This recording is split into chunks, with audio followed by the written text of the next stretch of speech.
Tanggal 10 Juli sampai 16 Juli 1945 dibahas rancangan Undang-Undang Dasar. Setelah selesai dibahas, maka sidang kedua BPUPKI telah selesai.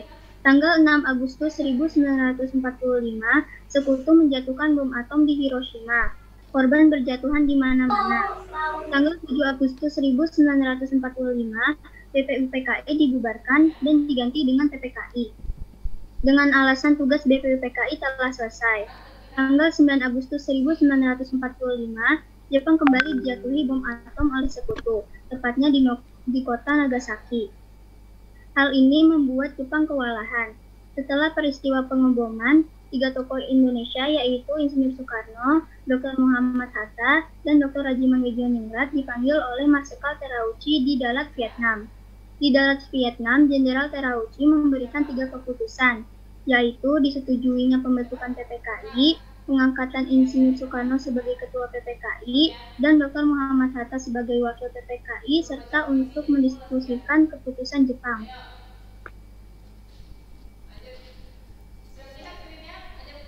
Halo, selamat pagi, Bung Karno. Maaf, siapa Anda? Saya Jenderal Terauchi, Panglima Jepang. Bisakah kita membuat pertemuan antara saya, Anda, Bung Hatta, dan Bung Rajiman untuk membicarakan kemerdekaan bangsa Indonesia? Baiklah, saya akan berangkat nanti sore. Baiklah jika begitu. Terima kasih, Bung. Insinyur Soekarno membicarakan undangan Terauchi kepada Bung Hatta dan Rajiman. Selamat pagi. Selamat pagi. Kedatangan saya ke sini untuk menyampaikan undangan Terauchi kepada kita untuk menuju ke Dalat. Untuk apa kita ke sana? Kita ke sana untuk membicarakan tentang kemerdekaan Indonesia.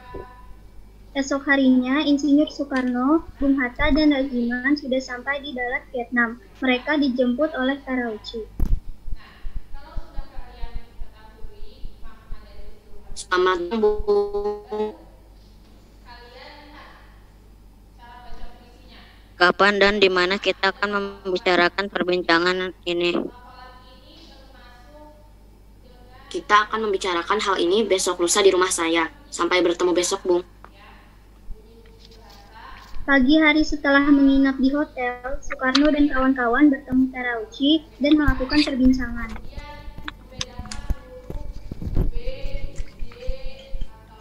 Kami akan memberikan kemerdekaan bagi bangsa Indonesia sehingga terbentuknya PPKI yang kemarin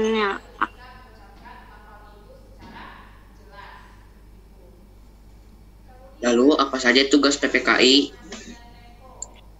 PPKI akan membahas semua kelengkapan negara pada saat proklamasi. Kapan pelaksanaan proklamasinya? Tak perlu khawatir, kami belum bisa menentukannya. Jepang akan memberikan kemerdekaan bagi Indonesia.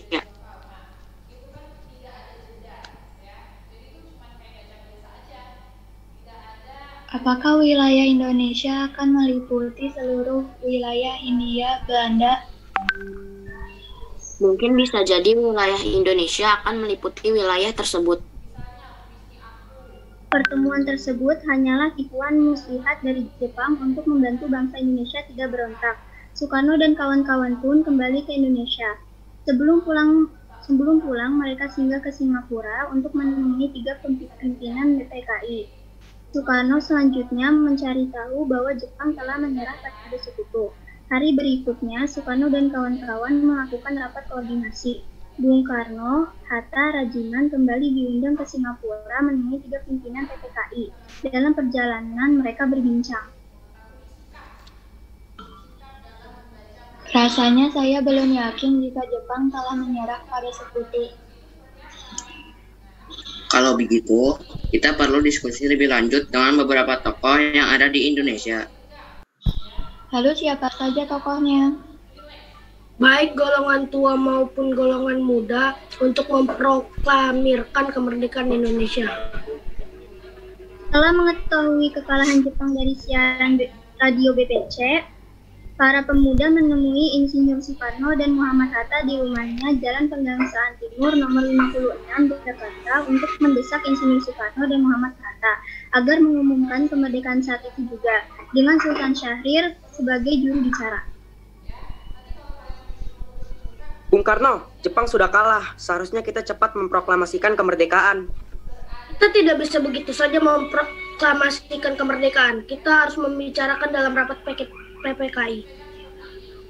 Kita tidak mungkin membicarakan dalam rapat PPKI, karena PPKI dibentuk oleh Jepang, dan kemerdekaan Indonesia haruslah dari usaha rakyat Indonesia, bukan pemberian bangsa lain.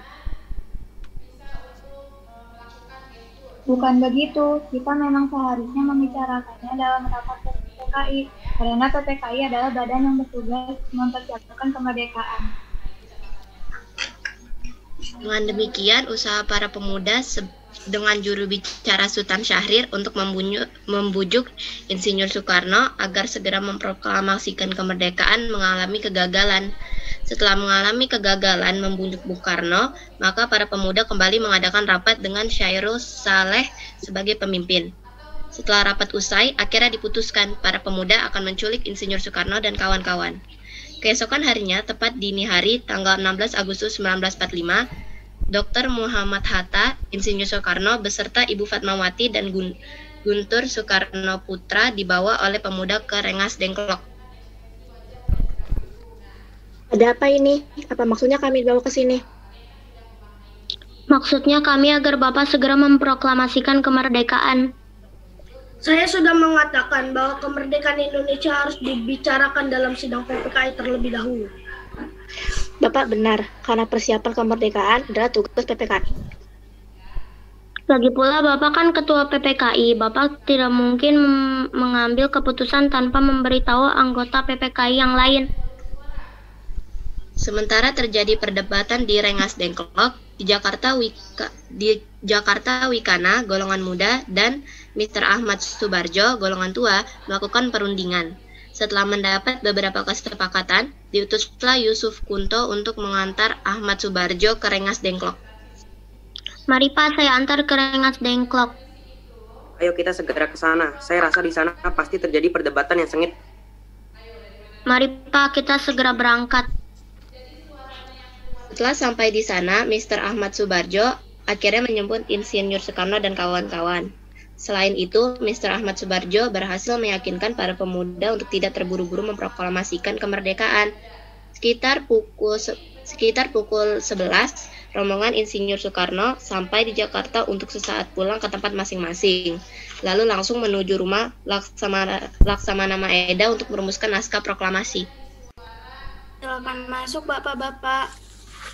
Tunggu dulu, bagaimana mungkin kita akan merumuskan suatu teks proklamasi di rumah seorang laksamana Jepang? Tenanglah, silakan masuk semua. Saya menjamin selama berada di rumah saya, Anda sekalian akan terjamin keselamatannya. Baiklah, di ruangan mana kita dapat merumuskannya? Silakan Anda berdiskusi di ruang makan. Dengan memegang kertas dan bolpoin, perundingan yang ditaklukkan antara golongan muda dan golongan tua itu berjalan lancar. Bagaimana kalau kita mengambil rumusan BPUPKI dengan bunyi, kami bangsa Indonesia dengan ini menyatakan kemerdekaan Indonesia? Itu boleh juga. Menurut saya, perlu ada pernyataan pengalihan kekuasaan seperti ini. Hal-hal mengenai pemindahan kekuasaan dan lain-lain diselenggarakan dengan cara seksama dan dalam tempo yang sesingkat-singkatnya. Bagaimana bila naskah ini ditandatangani oleh seluruh yang hadir pada tempat ini? Bila seperti itu akan ada banyak tanda tangan. Bagaimana bila Pak Karno saja yang menandatangani? Dengan Pak Hatta juga. Gini saja, lebih baik Pak Karno dan Pak Hatta yang menandatangani dengan atas nama bangsa Indonesia. Ide kamu bagus, saya setuju. Bagaimana jika naskah ini diketik oleh saya, tapi harus ada beberapa perubahan, seperti wakil-wakil bangsa Indonesia diganti atas nama bangsa Indonesia, dan Jakarta 17/805 diganti menjadi hari 17 bulan 8 tahun 05, dan juga jatuh menjadi Tempo. Lalu Sayyid Malik mengetik naskah tersebut dan memberikan hasil ketikan tersebut kepada Insinyur Soekarno untuk ditandatangani. Rumusan tersebut selesai pada dini hari 17 Agustus 1945. Setelah selesai diketik, hari itu juga tepatnya hari Jumat tanggal 17 Agustus 1945, pembacaan proklamasi kemerdekaan Indonesia akan dilaksanakan di lapangan Ikada. Namun, karena alasan keamanan maka dipindah di kediaman Insinyur Soekarno. Terjadi sedikit perbincangan di antara Soekarno, Fatmawati, Latif Hendraningrat, dan S. Suhud.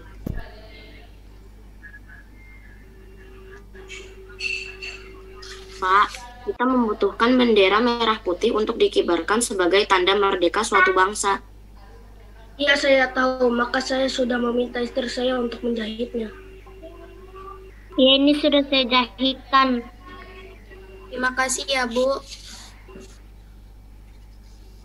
Pada tanggal 17 Agustus 1945 di kediaman Insinyur Soekarno, persiapan proklamasi dilakukan oleh Sudiro yang menyapa mikrofon sebagai tangan kanan Soekarno.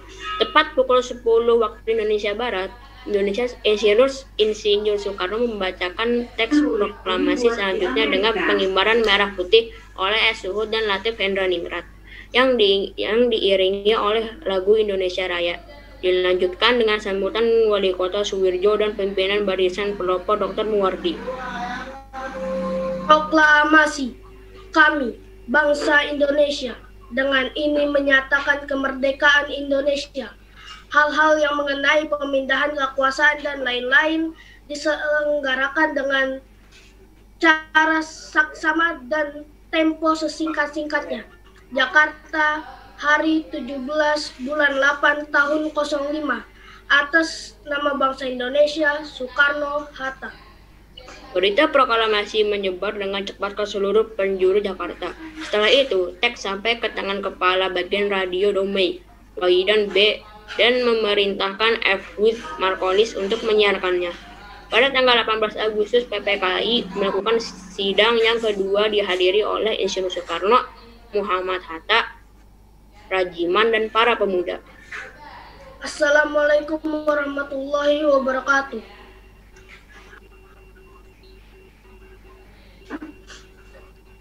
Silakan yang lain jawab. Waalaikumsalam. Waalaikumsalam warahmatullahi wabarakatuh.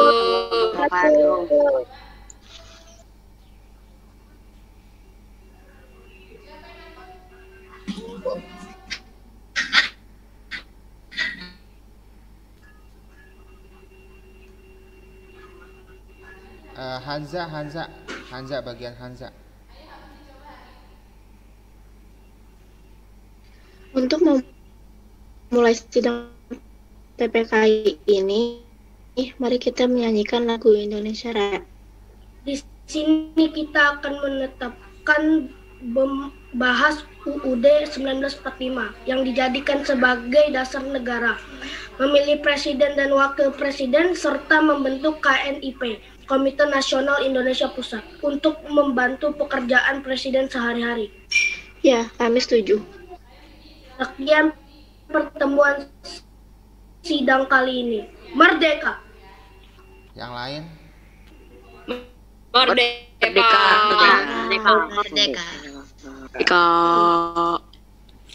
Peristiwa sidang PPKI ini begitu berharga, dan peristiwa itu telah mengubah segala sendi kehidupan bangsa Indonesia. Peristiwa proklamasi kemerdekaan telah menjadi momentum puncak perjuangan bangsa Indonesia. Oleh karena itu, kita sebagai generasi penerus bangsa harus berprestasi dalam rangka mengisi kemerdekaan tersebut, bukan malah menodainya. Kita harus bisa membalas budi pada pejuang tanah air zaman dahulu dengan cara mempertahankan kemerdekaan ini.